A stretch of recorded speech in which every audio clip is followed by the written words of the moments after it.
It is my pleasure to introduce Mary for speech project number 2, Organize Your Speech. Today, I love the title of this. She's going to highlight some excerpts from the book, The Checklist Manifesto by Atul Gawande. She's going to tell us some highlights about how Atul uses checklists to save time, to save money, save embarrassment.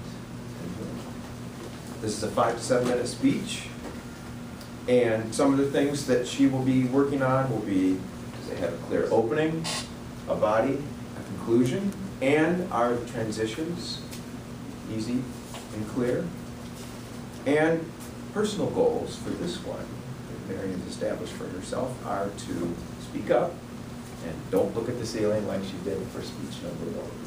So please join me in welcoming Mary for the Checklist Manifesto.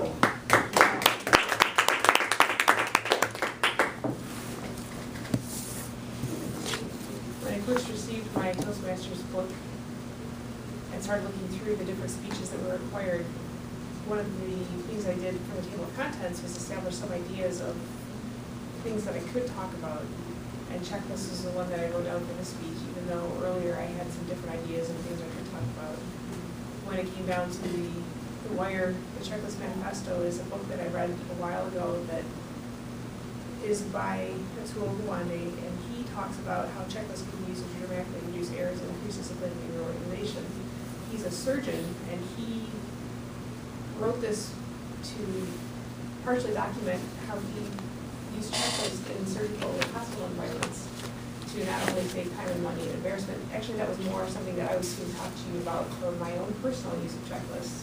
But his use of it was also for life-saving outcomes regarding procedures for establishing better communication and ground rules in hospitals and giving authority to the lowest person on the totem pole to establish, we're going to go through this process, get to know each other and communicate our plan before we try and implement this and do this surgery to save this patient and make sure we have the medications looked at, make sure we're looking at the quality of life and the outcome that are desired, but even just to get to know the members of your surgical team to be on the same page so that you're more comfortable raising an issue when it comes up.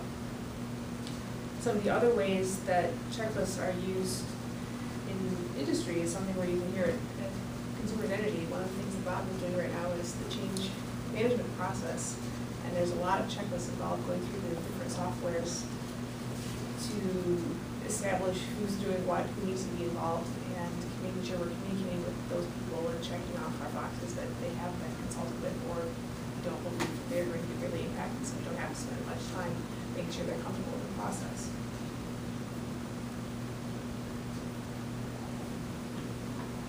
There's a problem with a lot of organizations and companies as a whole where there's human failure from either ignorance, you don't know what you don't know, or ineptitude, where there is knowledge, it's applied inconsistently or incorrectly. So some of that is solved through experience and training. But there's a superfluity of information out there, and it doesn't hurt to be reminded of the importance of the most key critical things that need to be done to complete a particular task or project. So my own particular task or projects that needed a checklist involves my travel. I've spent about 4 years, in the last 3 or 4 years of Black Beach, I've had the opportunity to travel to different parts of the country where on a weekly basis I would be driving between Detroit and Chicago, and I'd drive out Sunday night, drive back Friday night. And that means I had to have everything I needed for the week with me. And the first part of that was establishing a checklist of what do I need to wear.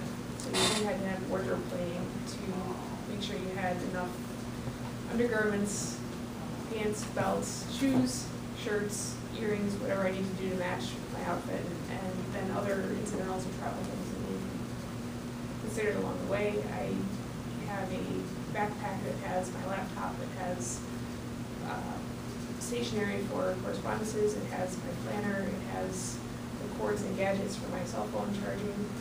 And if I don't have any of those things, or if I need to repack those things on a weekly basis, it's a good reminder before I got in the car and got on the road for the week that I had to have all those items taken care of.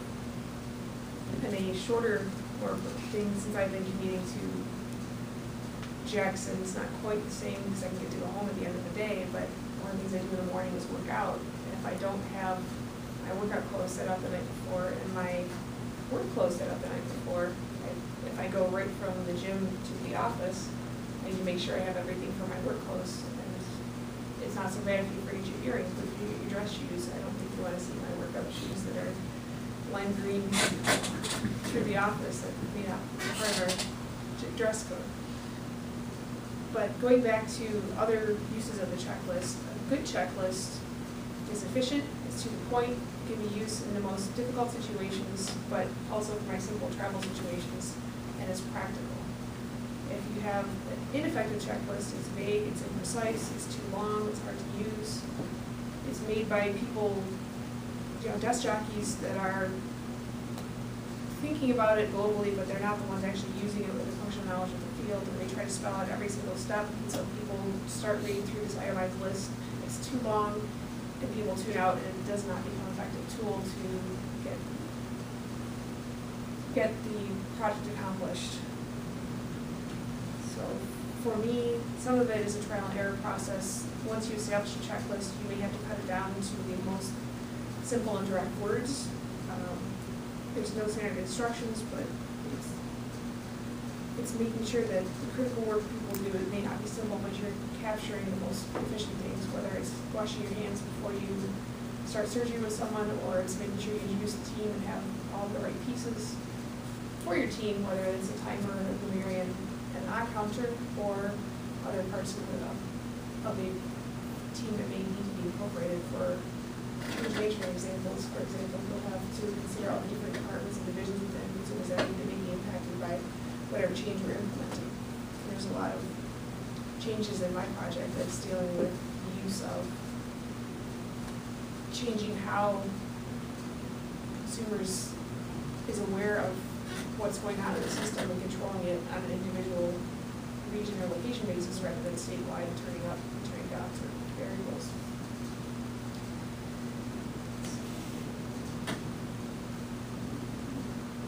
So the key decisions for checklists is basically defining a clear pause point where the checklist is supposed to be used unless the moment is obvious, such as the beginning of a surgical event or the beginning of a project, ideally, or as variables of the project change. You define whether it's a do confirm versus a redo. So if you do confirm, you check it after the tasks are done.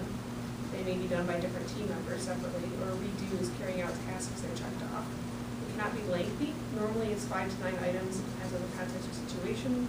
After about a minute or a minute and a half, the checklist is more of a distraction, and people are not paying as much attention to it. If it's simple and direct wording, it becomes more effective. Ideally, the checklist fits on one page, it's free of clutter. And overall, the purpose of the checklist is to make simple tasks to be covered so that you're not leaving off the procedure that might hinder your life or embarrass you by forgetting your pants or your shoes or a belt in a given situation. And the key point is they should be efficient, to the point, and practical.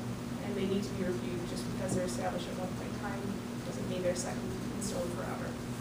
With that in mind, I'd like to turn this back over to Lindsay so she can continue with her checklist of evaluating and other presentations.